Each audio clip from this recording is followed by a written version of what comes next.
Hello everyone and welcome to the December edition of the Farmer Supply Association Agriculture Report. I'm Randy Kopechka, agronomist with Farmer Supply Association. Well, it's December, so we're not going to get into any big topic of interest necessarily this month. I just kind of want to, as usual in December, I like to give a review of the crop year, kind of talk about yields, maybe why yields were up or they're down, whatever they are, the reasons for what happened. So that's what we're going to do this month. Kind of going to go about it backwards. I'm going to give the yields, kind of an overview of the yields first, then talk about maybe some reasons why our yields were the way they were. So that's kind of going how we're going to go about it. I always say this in agriculture, making those general statements is always very hard in agriculture. What I'm generally been saying about the crop this year, the yields have been good but not great.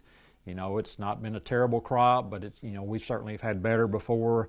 We've had quite a bit of erraticness, I guess is a good word to use.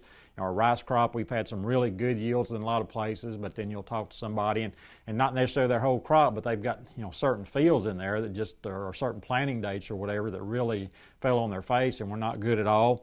Soybeans were kind of the same way. We had some 90 bushel beans around, but then you talk to a lot of guys and they say their bean yields were off a little bit this year. So let's talk about how the season went and a few of the reasons maybe why these were the results.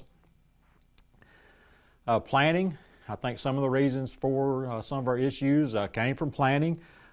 We didn't get started or get planted as early as we'd like to. We're to the point we like to plant rice in March. We like to start planting beans in early April and get them done as early as we can. It seems like our yield potential at least is better from those early plantings, but we weren't able to get it done as early as we'd like this year. And of course, obviously the weather's the reason for that.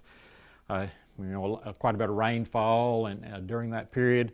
You look at March, very, very little planting in March. We got a little bit of corn planted up on the sand around Tuckerman and maybe, here and there a little bit of stuff planted, but, overall, very, very little of any crop planted in March. We went to April and we got quite a bit of stuff planted in April, but it was really, kind of hit and miss here and there. Looking back at my weather data that I try to keep every year during the month of April, we had 16 days with some rainfall in our area. Some of those days was maybe just a sprinkle or whatever, but there's 16 out of the 30 days we had some rainfall in the area. 5+ inches of rainfall total. So with 16 days and 5+ inches, it's going to be a pretty wet month. We got some windows, like I said, now and then where we were able to get stuff planted, but overall, it certainly could have been better as far as getting stuff planted early in April.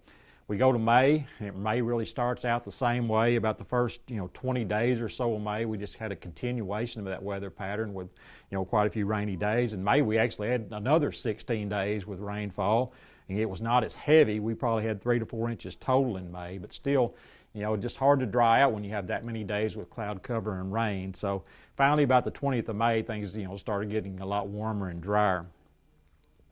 Talking about warmer and temperatures, also we had a very cool period. And, obviously a lot of times when you have wet weather, you're going to have a lot of cloud cover and cooler weather. So we had cool weather. Most of April was below normal, I think, in temperatures. And again, that first 20 days of May was below normal. We had a lot of cool weather. So when you have a lot of cool, wet weather, two things happen. You don't get planted as timely as you'd like, and even what you get planted, it doesn't germinate and merge and emerge as quickly as you would like. It kind of sits there and doesn't grow off. And always say we like to see our crops come out of the ground running and growing and without any setbacks, and we didn't have that this year on a lot of that planting. So I think that kind of set us up and maybe lessened the yield potential at the start.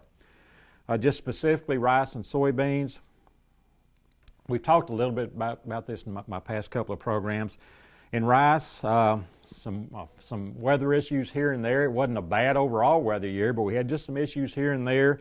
A couple of short spells of heat when we were trying to pollinate and grain fill, during that period in August. We had, a couple of hot spells. They didn't last maybe 2 or 3 days, but just enough where certain individual fields, maybe certain individual plantings, were affected negatively by these temperatures. Also some storms, and it wasn't a real wet period, in that time period in August, late July through August, but we had just a few storms here and there that hit some individual farms maybe, again, individual planting dates, And again, they affected pollination, and cloud cover can affect grain fields. So I think those were a couple of issues we saw. A disease called narrow brown leaf spot, which we're seeing more and more of in our area, in Arkansas really. It's been more of a kind of a Gulf Coast issue more, but it seems like, you know, with our humidity here and more humidity, I think we're seeing more narrow brown leaf spots, so that's affected our yields. You know, we used to think that was, quote, a nibbling disease that didn't hurt us that much, but it can hurt us more than we think, you know, it looks like. So we got to be watching for that, maybe get a fungicide out at the right timing for that, and also keep our potassium levels, and you'll hear me talk about that a lot. Keep those potassium levels up, and that'll help us on that as well. But if we you get a lower humidity year, that won't be as big a deal probably. Soybeans, to me, maybe one of the big things was varieties. You know, we're planting a lot of new varieties with our new herbicide technologies. The herbicide technologies are great because we've got such a pigweed issue in our area that we need to use them, but a lot of these you know, technologies are new, so you know, the varieties are new, they're not proven, they probably not at their best yet. You know, they'll get better as more breeding goes on, but I think that may be part of our issue, just the varieties aren't quite there yet. I think we still need to be planting these herbicide technologies because of the weed control, and those varieties hopefully will catch up. But you know, I think that could have been part of the issue on our lower yields on some farms, is just the varieties didn't quite have that genetic potential, maybe it's some things we've grown in the past. Also, we had some stress issues, I believe. You know, I get several calls late in the season, and usually I don't get that many calls on charcoal rot and southern blight, but I got calls on both of those, and those are stress issues, a variety of stresses. Again, we go back to potash. You know, I think potash can contribute to some of those disease issues with charcoal rot and southern blight. So again, we got to keep those potash levels up regardless of what we're growing. So that was part of the issue. Also, as we got into late August and into early September, we had some really heavy rainfall events. We had some beans that were waterlogged, maybe drowned out completely.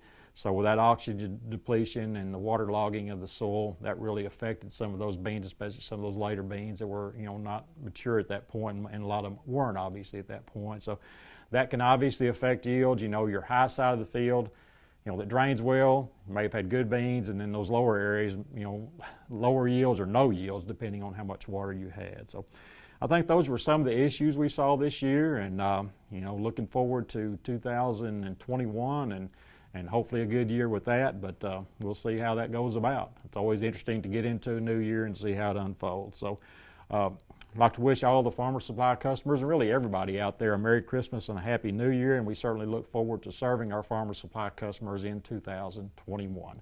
This has been Randy Klepetska with your Farmer Supply Association Agriculture Report for December.